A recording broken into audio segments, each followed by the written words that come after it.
What's up, guys? It's Canadian Pyro coming right back at you. I just blew the hell out of a ukulele. I used a 10 grammer and two other cartridges that contain stars. So this is the biggest piece from that. So I was pretty impressed. Anyways, I got a 3.4 grammer, a 1.5 grammer, and we're gonna light these both at the same time.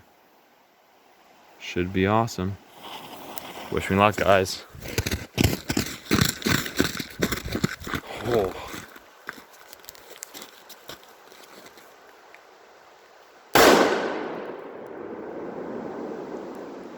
Whoa!